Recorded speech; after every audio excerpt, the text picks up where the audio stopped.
Welcome to The Truth in This Art. I am your host, Rob Lee.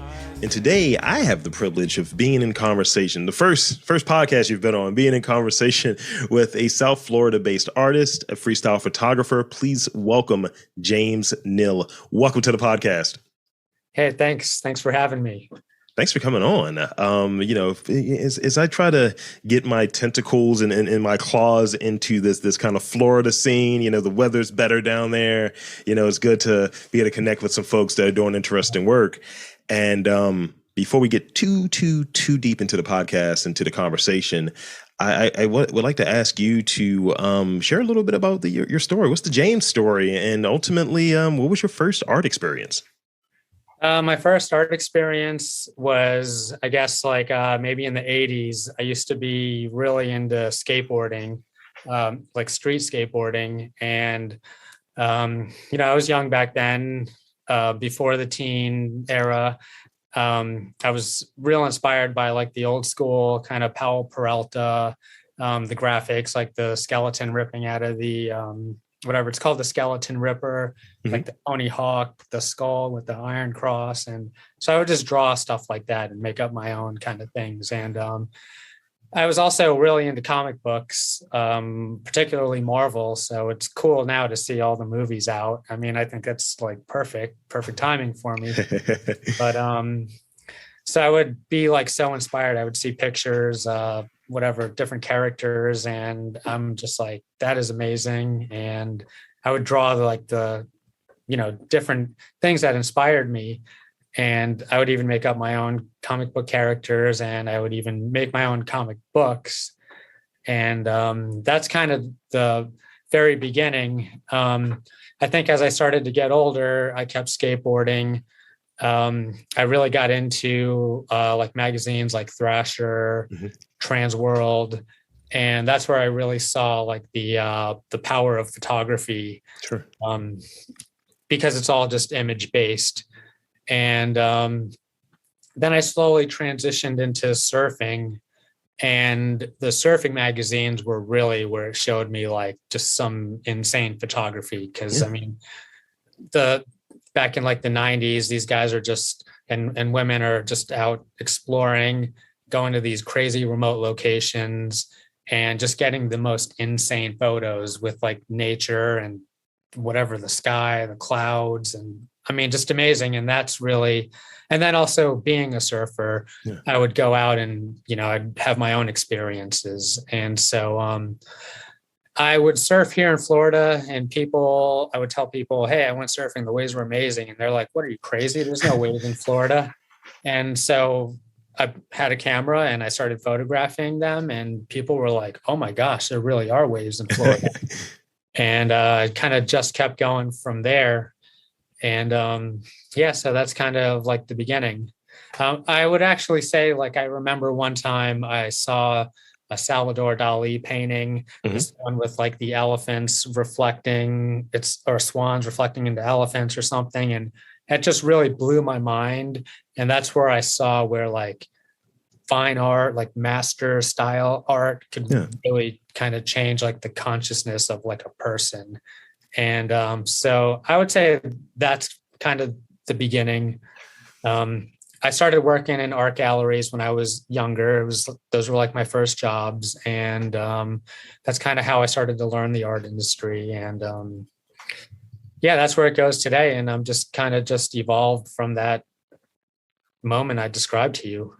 Thank you for sharing that. It's always cool to learn like what some of those early kind of like previews, this kind of like proto sort of vibe of what it looks like in experiencing art or experiencing what you would later return to in your own way, and kind of having that feedback. And I think sometimes even for people that are being asked, they're like, yeah, I do remember this thing, or I remember even something earlier than that, because I've had it happen where people may ask me, because it's occasional, and people turn the questions back on me. It's like the master's had his dogs turned upon him, his dogs being the questions. And, just recognizing like maybe why did I have a penchant for doing interviews? Why did I want to do this type of interview series or what have you? And it's something that leads to what you're doing. Sometimes it's just revisiting and then seeing it in a different way. Yeah, for sure. Definitely. So let's talk about your work, your current body of work. And what are some of the main ideas that you're trying to express in that current work? Because you're doing photography, you're doing oil-based paintings, right? Yeah, I'm doing oil-based paintings. I mean, I've been doing art for I don't really know, like 3.5 decades or something. Um, like I mentioned before, when I would photograph the waves here in Florida, Sure. that was with film. So it was with like film. I was young, so buying the film, making the prints, developing the film, like that would cost a lot of money. And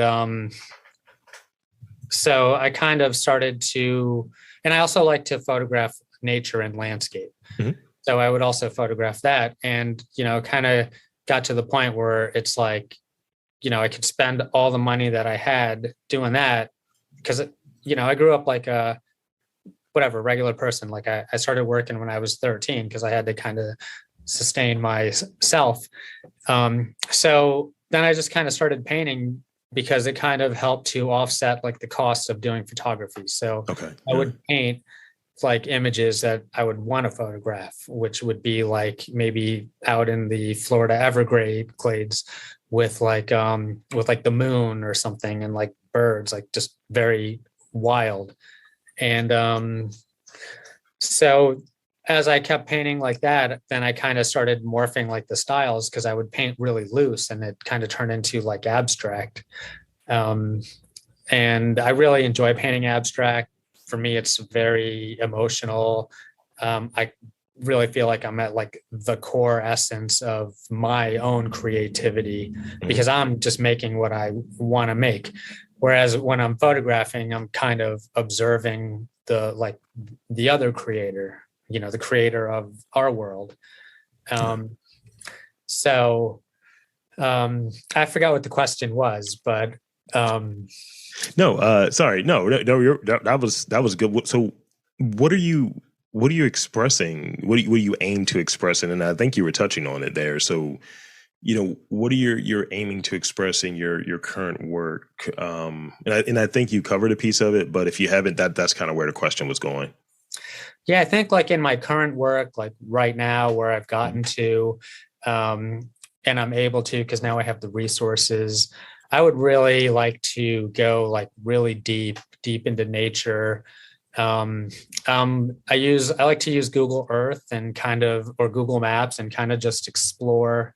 And here in Florida, we've got some like very, very, very wild territories. And like this past year, um, I went out to 10,000 Islands, which a lot of people in Florida haven't even heard of, but it's kind of like where the Everglades mixes out into the Gulf of Mexico. And I found this area, found someone who had a boat that would take me out there. I had no idea what was going to be there. And we Mhm. just went. I had a particular time I wanted to go when late afternoon, so the light would be right. Yeah. And we just landed on just some random island. And I mean, it was pretty insane. It looked like Jurassic Park. Uh, this big ospreys out there flying huge nests and yeah, I mean, you need resources to do that. Yeah. And that's kind of where my work's going now. We have a show, we have our own gallery in Delray Beach. We have a show coming up in December. And I did a little exploring this past year. And so I want to kind of find like my favorite photos of that and show that in December. Yeah. So that's kind of where I'm going to now. Deeper nature, more like pinnacle kind of scenes of just where everything just comes together like right, the clouds, the sunrise, the sunset, the just everything, Love that. but as raw nature as you could get. I think that's kind of where I want to go to, and that's where I'm going to go to. Hell yeah.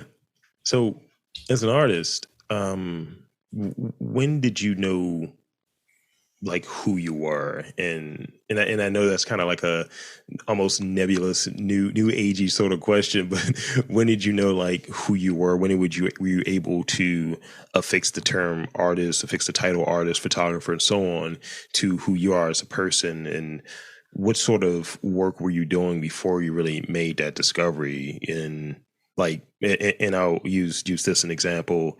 Before I got into a space where I was like, I'm doing this, I'm documenting this, I'm telling these stories or facilitating storytelling. I was just a dude with a microphone being a jerk. Just, hey, what do you have to say about this? Just putting microphones in people's faces, asking questions.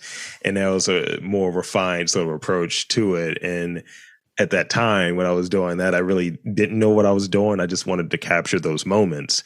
And as I kind of touched on later, when you arrive at it later, it's like, oh, this is what I was doing. I just didn't know what to call it. And it didn't have the maturity or what have you attached to it. So tell me about that. Like the stuff that I was doing in the past before I hit that moment was just like I was saying before. It was like the old school skateboard style, like whatever, skulls and snakes and stuff coming out of the skull.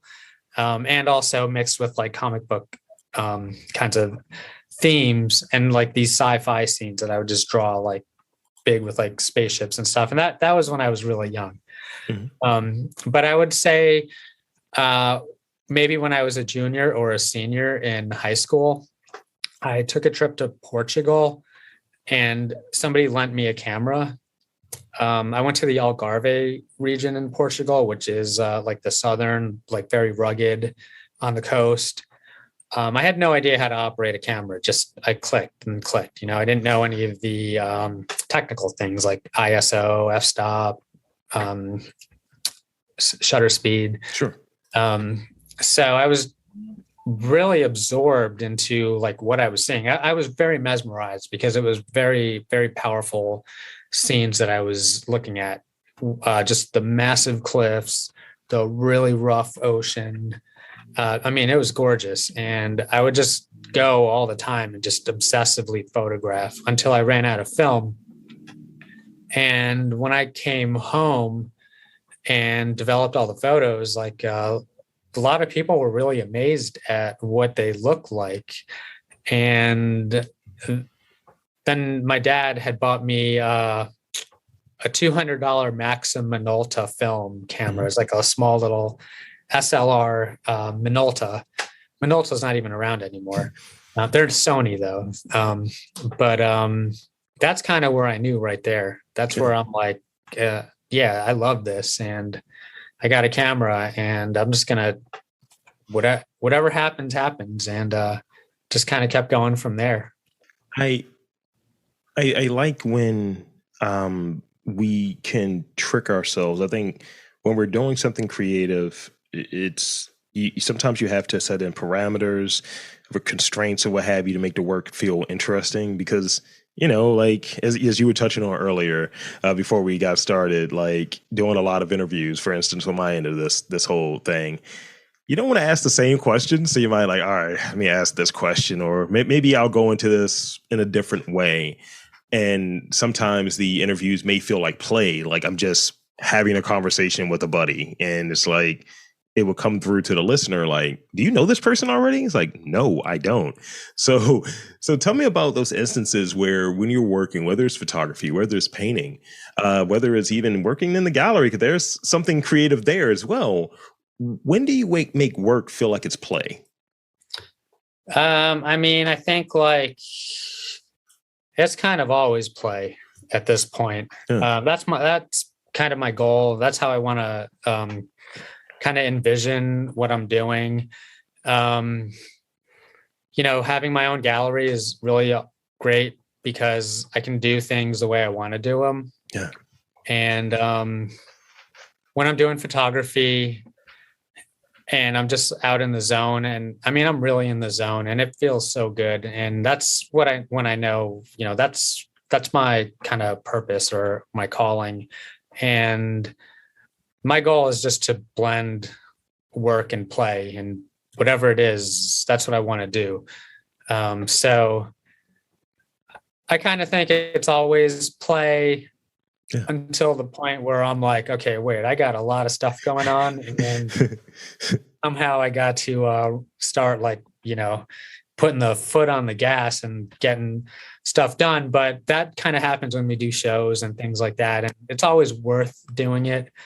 We have a show right now in Baltimore, and we had to drive it up to Baltimore, and we did it in 5 days, and it was fun. We stopped in a couple of places, but that kind of felt like work when we were done with it. I was beat up. So, but I mean, it's I just stay positive and have fun, and just always try to make it play at this point. So, and I think that's kind of a goal for me. Yeah. Just keep it at play. Yeah. I'm always playing. I'm always serious though. So no, that's the thing. You're serious about your play, Yeah.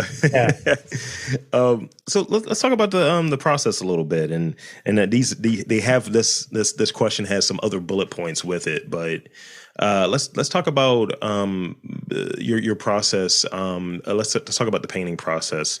What's like something that's in the beginning, middle, and something that's towards the end when you're like, all right, I think this is ready. I think this piece is done. Tell me about that process. Yeah, well, the painting process is like I do phases, because paintings takes a lot of energy and photography takes a lot of energy. Sure. And I'll notice like I'll be in like a photography phase, which is what I'm in right now. And then then a painting phase will happen. But it's basically, painting's kind of weird for me a little bit, because it's like I have a vision. Sure. It pops into my mind, this vision. And then I kind of I meditate, and if I meditate on that vision that's in my mind, I'll see the steps on how to do it. So once I see that, then I just start doing the steps. So it's like, basically I do like a base coat, and I paint in oil. So it's all kind of got to dry or be stable to work with. So I'll do a base coat, and I'll probably do multiples also. Yeah. And then once that's dry, it takes about a week. I do the next layer. Then that dries, and then the next layer, or however many layers it needs. But the thing with painting is, once I start a painting, it kind of like opens up the portal, and I start seeing all these different ideas. And then I'm like, oh, like, that could be done here, and blah, blah, blah, this, there. And so that's how the painting phases start. And I just do it, kind of get lost in it. And paintings could be like landscapes. Yeah. And sometimes I like to paint really loose landscapes. And that's where I start to see how the colors work, and the, where everything's kind of, how like the blue looks up against the red and how they contrast. And that's where I'll kind of go into like a color theory style. Like, so I'll have the landscape in front of me, and then I'll have like this color theory to the left of it. And then another idea pops up. So I'll have another canvas in my studio, like over there. And then it's just, waiting for each one to dry. And, but they take a long time to do. There's a lot of hours that go into them. And, but it's very meditative. And I think painting allows me to really express my true creative, self. And like I mentioned earlier, that's where I create what I want. Photography, I'm kind of composing something that the creator has created. That's legit. It's in which ways do you feel like having that approach of being able to, from the painting side, kind of doing what you want, and from the photography side, kind of taking from what's there and using your eye to maybe view it in a different way, but still it's parameters that are there. Does the painting make you a better photographer? Does the photography make you a better painter? I think, that's a good question. And I would kind of maybe say that the painting definitely helps me to make a better photographer, because I think painting is definitely about composition. And I take that composition, technicality kind of thing into the photography, because the photography for me has got to be really composed. Like everything has to really fit where it's supposed to be. A painting definitely has to be composed properly. It's got to be balanced. So I think I bring the balance of the painting into my photography. And also, I guess I kind of try to make my paintings look like their photos in a way. I mean, I try to make my photos look like they're paintings. Okay, yeah. Yeah, I mean, they mix in, I guess, in different ways. I do notice when I do paint and I'm working with the colors, and then I go outside and photograph, it's like the colors are very vivid. The greens and in the nature, the sky, it's like all just boom, like vivid. Yeah. And that's like a very special time when I'm mixing the two together, and I'm really at like the pinnacle of my creativity. Yeah. So, and this is the last real question before I get to some of these rapid fire questions for you. And this actually kind of falls into the beginning of the rapid fire questions. I feel like artists have a certain aesthetic that they present, and obviously you have a aesthetic. I see an aesthetic. I see this leopard print sort of shirt that's going on for people that are. So, okay. What would you say your artist aesthetic is, like, as far as like what you're presenting as an artist, not necessarily the work, but how you come out there into the world? Like, what do you present, as James? Oh man, I'm doing what I really, really in my soul want to do. Yeah. How that comes off to other viewers, I don't know really. I have no idea. What I'm showing, I do try to make it kind of as raw as possible. I'm in photography, I'm definitely connecting to whatever it is I'm photographing, whether it's like nature, surfing, or even like just street portraits, things like that.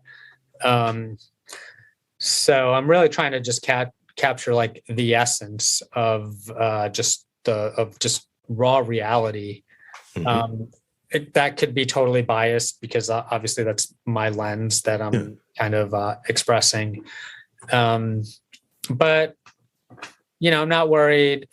Things are, I think my style is different. I don't really hold myself to doing like one style where I do it over and over, kind of like branding myself. Like I'm, the artist that only paints like a blue chair in every painting kind of thing. I like want to do really what's like really like I was saying with paintings, the ideas are like really downloaded into me, and I feel like it's like the creative spirit that's like, do this, you know what I'm saying? And so I guess just the rawness, I want people to really connect with what they're looking at. And maybe even the surrealness of like reality. Definitely the beauty. Like I really try to focus on more positive and more beautiful things instead of like having like a darker, cynical message. So a little bit more like hope and inspiration for, the culture of people. No, I appreciate that. That's it's great. I think it's interesting. Like I think we leave it out a lot of times. We have the viewer have their point of view, what have you, and that's very valid and all of that stuff. But also kind of having a sense of what are we aiming for, and what type of work interests us, and things of that nature, and are we doing the work that interests us? So sometimes it's important to kind of tap back in. And as I was touching on before we got started, for me, it starts off with curiosity. Am I interested in talking with this person? And if this is my work, this is the canvas or what have you, it's just like, all right, I'm at least interested. Now let's see what we get from that. And then the conversation could go left. It could go right. It could be a 10-minute conversation, but ultimately it's starting off with this notion of what's interesting. And I think what I aim to do is find something that is interesting, is something that I can even ask other questions based off of, other than the customary, tell me about your work sort of stuff, but really what's behind it, what's under the work, what's the thinking that goes into it. Yeah, that's definitely important. And I think once you can start to see that, that's really where things change for the viewer. Just imagining like how that picture was even taken, or where it was, or what I really like are when people think that the pictures are fake. They're not even real because they just look so surreal, but they are real, And I mean, if I can get the moon in it, that even helps even more because then it starts to look more sci-fi. Yeah. But I'm just trying to kind of give an outlook to people that are kind of maybe don't ever go outside and they work and then they got to go home. Yeah. And I'm just trying to show that there's a whole universe out there and we're part of it.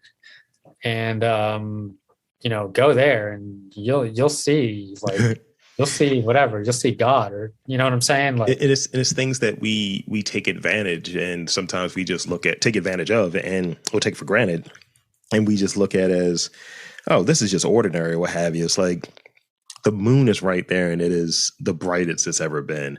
This landscape that's right in front of you. You can just go out there, you can just see this, and it just kind of brings you back down. It's almost a grounding sort of thing sometimes when you're looking at this sort of imagery that you're describing. Yeah, for sure. For sure. And that's like that's kind of like the level I want to hit, is like that grounding, which I think is like, I feel it's like our primal like chord that's in us, and it's like maybe a part of us is even like yearning to go there. People live in cities, and that's cool. I go to Baltimore a lot. My wife is from Baltimore. Whoop, whoop. Yeah. And I was married in Baltimore, and but we go there a lot. And I mean, cities are cool. Or we go to Miami once in a while. They're big cities, but I mean, it's like concrete everywhere, and I'm like, I don't know. There's something like. Yeah. Not trying to knock anybody or anything, but it's maybe I've got a different mindset. I get what you're saying. It's different connection. It's something about changing just what you're into all the time, and you hear it from people who, at least I've heard it from different artists that are here and they're around this concrete, they're around these buildings, and just what this kind of visual is. And then when they go out to, hey, I was in Seattle and I was in the woods and I was checking out stuff, or here or there, and it's like, this is giving me different perspectives. Or it's always interesting seeing someone who is definitely from a city, and it's like, I like drawing or I like painting these sort of painterly, picturesque like landscapes that are just lush with greenery, and that's not what they're seeing, but it's what they're craving. And that's the thing that really kind of interests me. Yeah, for sure. For sure. I remember recently we were up in Baltimore, and we were walking to a restaurant with some friends, and we were having like a nice conversation, like a little bit on like the metaphysical, whatever, spiritual kind of thing. And he was like, yeah, you can see God there in the tree. And I'm like, it's just one tree. That's funny. But whatever. But I'm glad, he could get that feeling from the tree. Oh. But like I was saying, I want to go deeper into nature. That's going to be my next goal for my upcoming work. And there are places that are hard to get to, but that's my focus. It's going to be my goal. And we'll kind of see what happens. As you said it earlier, this is what I'm doing. So I love it. So with that, I think that's a good place for us to kind of wrap on the real questions. I got about 5. I got 5 rapid fire questions for you. Okay. And, as I say all the time, don't overthink them, don't overthink them. All right. So let's see. What are the 3 colors that you love to use most in your paintings? I use cerulean blue, cadmium red, and cadmium light yellow hue. And that's it. I mean, I only use those 3 colors. And which is kind of weird. I don't know why, but because those are the primary colors, and from primary colors, you can get any color pretty much. I mean, to a point. And I don't know, it's just easier for me. And I have no idea why I started doing that, but it's, I use black and white for lightening and for darkening. But yeah, I just pretty much only use primary colors. Love it. Simplify it. Favorite Marvel movie? You touched on it earlier, so I had to put this question there. What is your favorite Marvel movie? Oh man, that's kind of hard. I mean, I know it's hard. Infinity Wars, and Endgame are amazing, but I'm kind of liking the new Doctor Strange, and only because of Scarlet Witch. That's the main reason. I mean, I think she's probably my favorite character. I kind of like her. Went through all this like tragedy and stuff, and Yeah. she's just powerful and very serious. And her lines in that movie are awesome. Yes, they are. So, when we get to the Illuminati, I was like, this is going to go left. It's not going to work out for you guys, I don't think. yeah, I mean, that whole scene was crazy, but I really liked when she was, I forgot what you call the place where like Doctor Strange and all his like, all the people are, where she went and kind of attacked that whole area. Yeah. I mean, that was amazing. That was just cool. I liked when she's like, this is me being reasonable. Yes. Yes. And, but yeah, so I mean, I might say that. I mean, a lot of them are good. I thought Black Widow was awesome. Absolutely.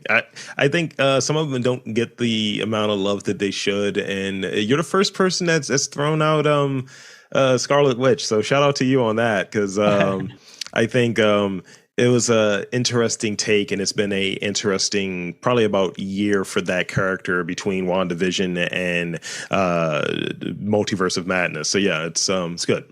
Yeah, and I liked WandaVision a lot. That was a good show. Yeah. And I liked Loki also. I loved Loki. Yeah. That was amazing. Ragnarok is good. Mm-hmm. I don't know about the new Thor. That was kind of like 50-50 on that one. Yeah, because the jokes, I know they're jokes, but they weren't even funny. That's just my opinion. I'm on the same page. I mean, a lot of people agree with that. So I'm expecting in this next one, I'm expecting a South Florida-esque answer here. All right. Sunrise or sunset? Which one are you're digging? For me, sunrise for sure. Okay. I love sunrises. In which season are you most productive? For art? Yeah. I'm going to have to say the summer. Summer and fall now, this time. And that's just because the gallery slows down. But you want to talk about productive, like business-wise? Overall, gallery, yeah. I mean, that's winter time and spring, because everybody comes down here. We have all the snowbirds and we're busy, busy selling art, just things like that, just busy in the gallery doing shows and stuff. But obviously that's going to take away from my time doing artwork. But I would say like summer and fall, because summer I'm able to travel. Yeah. Fall, because that's when our surf season really starts, and I'll be doing a lot of surfing photography. So yeah, that's when I'm productive doing art. Okay, so here's the last one I got for you, and this one might feel a little political for me because of what I'm into, but I'll ask you because I like to know who I'm talking to. You can tell a lot by a man and what their preference is here: coffee or tea. Oh man, I do both. I know. If I had to pick one, oh gosh, I mean, coffee in the morning, and one of my favorite things to do. I just love smelling the coffee bag. I'm just like, ooh. That's a good start. But then at night, man, I tea with honey and lemon. So I don't know what to tell you.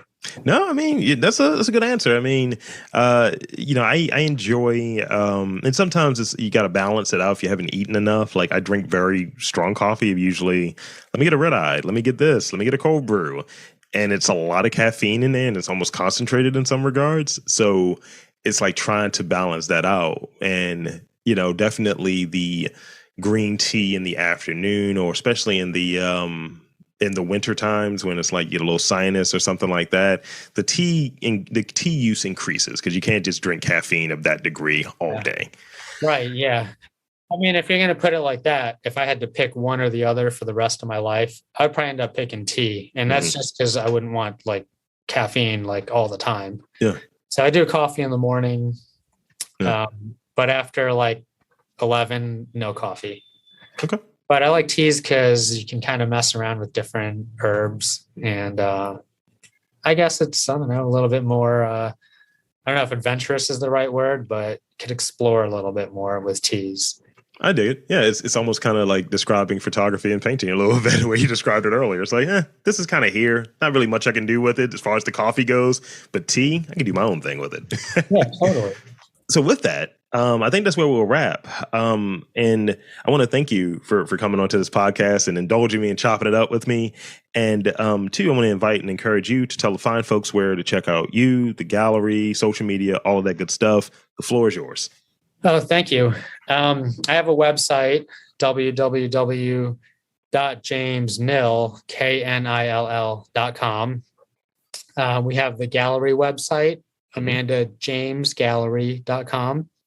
My Instagram, James_Knill, Knill.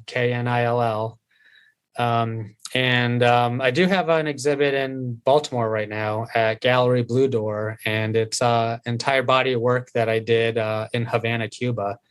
And it's been a good body of work. I've showed it in a museum here.